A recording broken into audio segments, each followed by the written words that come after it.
Oración del corazón, miércoles de la primera semana de Adviento. Espíritu Santo, tú que me aclaras todo, tú que iluminas todos los caminos para que yo alcance mi ideal, tú que me das el don divino de perdonar y olvidar el mal que me hacen y que en todos los instantes de mi vida estás conmigo. Quiero en este corto diálogo agradecerte por todo y confirmar que nunca quiero separarme de ti, por mayor que sea la ilusión material. Deseo estar contigo y todos mis seres queridos en la gloria perpetua. Gracias por tu misericordia para conmigo y los míos. Gracias, Dios mío. Hoy celebramos a San Eloy. El Evangelio de San Mateo, capítulo 15, versículos 29 al 37. Pasando por allí Jesús, vieron junto al mar Galilea. Subió al monte y se sentó allí. Y se le acercó mucha gente trayendo consigo cojos, lisiados, ciegos, mudos y otros muchos. Los pusieron a sus pies y él los curó. De suerte que la gente quedaba maravillada al ver que los mudos hablaban, los lisiados quedaban curados, los cojos caminaban y los ciegos veían y glorificaban al Dios de Israel. Jesús llamó a sus discípulos y les dijo: siento compasión por la gente, porque hace ya 3 días que permanecen conmigo y no tienen que comer. Y no quiero despedirlos en ayunas, no sea que desfallezcan en el camino.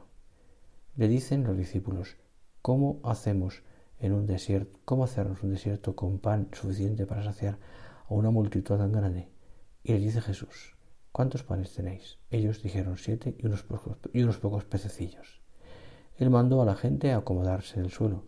Tomó luego los 7 panes y los peces, y dando gracias los partió e iba dándoselos a los discípulos y los discípulos a la gente. Comieron todos y se saciaron, y de los trozos sobrantes recogieron 7 espuertas llenas. Señor, amigo y Salvador, tú siempre me proteges, me cuidas y hoy me invitas en esta oración a estar contigo.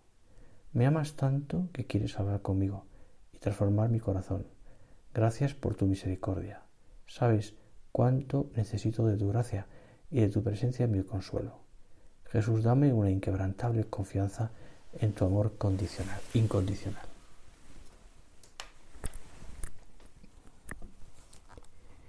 Frente a la multitud que lo sigue y, por así decirlo, no lo dejan en paz, Jesús no actúa con irritación, no dice esta gente me molesta, sino que siente compasión, porque sabe que no lo buscan por curiosidad, sino por necesidad. Estemos atentos, compasión es lo que siente Jesús. No es simplemente sentir piedad, es más, significa misericordia, es decir, identificarse con el sufrimiento del otro, al punto de cargarlo en sí mismo. Así es Jesús, sufre por nosotros, sufre con nosotros, sufre junto a nosotros, sufre por nosotros. Y el signo de esta compasión son las numerosas curaciones que hace. Jesús nos enseña a anteponer las necesidades de los pobres a las nuestras. Nuestras exigencias, aun legítimas, no serán nunca tan urgentes como las de los pobres, que no tienen lo necesario para vivir. Nosotros hablamos a menudo de los pobres, pero cuando hablamos de los pobres, ¿sentimos a ese hombre, esa mujer, ese niño que no tiene lo necesario para vivir? No tienen para comer, no tienen para vestirse, no tienen la posibilidad de medicinas, también los niños que no pueden ir al colegio. Es por esto que nuestras exigencias, aún legítimas, no serán nunca tan urgentes como la de los pobres que no tienen lo necesario para vivir. Esto es el Papa Francisco. Las curaciones que obró Jesús pueden parecernos hasta lógicas. Era el Hijo de Dios. Y a fuerza de leerlas y oírlas, pierden su impacto y ya no las consideramos como algo extraordinario. Sí, es verdad que Jesús curaría a muchos, pero no fueron todos. ¿No es verdad que también Él se encontró frente a la incredulidad, la envidia o el menosprecio, sobre todo de parte de los poderosos y sabios según el mundo? ¿No serían pocos a quienes les faltó fe, humildad o perseverancia para llegar hasta Él y pedir su favor?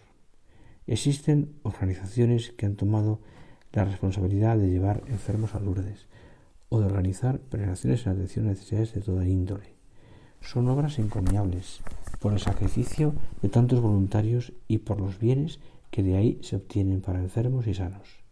Acercarse a Jesús, llevarle nuestras propias personas y también a aquellos a nuestro alrededor que están mudos de alegrías, ciegos por no ver a Dios, cojos de esperanza o mancos de solidaridad, puede ser un buen programa de vida. Cuando la vivencia de nuestra fe consiste en esto, encontramos aplicaciones concretas que nos ayudan a conocerlo mejor y que nos abren a las necesidades y problemas de los demás. Pero todo este bello ideal no se sostiene sin lucha. Cuando el mundo no nos hable sino de pesimismo y tragedias, cuando caminamos por él arrastrando las pesadas cargas de la enfermedad, del sufrimiento, de la incomprensión o de la ingratitud, cuando ya no nos queden fuerzas o la fantasía de la caridad parece habérsenos agotado, entonces es cuando vale la pena acercarse a Jesús. Él nos espera, nos llama, nos curará de nuestras miserias y de las debilidades de quienes las sepamos presentar. Demos gloria a Dios con la gratitud de los auténticos hijos, pues lo somos. Te doy la bendición. Dios Todopoderoso y lleno de misericordia, por la primera venida de su Hijo unigénito, en la que creemos, y por la segunda que esperamos, os ilumine con su luz y os colme de su bendición. En el camino de esta vida os haga constantes en la fe, alegres en la esperanza y activos en la caridad, para que celebrando la venida en el tiempo de nuestro Redentor, seáis recompensados con el don de la vida eterna, cuando Él venga por segunda vez en la gloria. Y la bendición de Dios Todopoderoso, Padre, Hijo y Espíritu Santo, descienda sobre vosotros y permanezca siempre. Amén.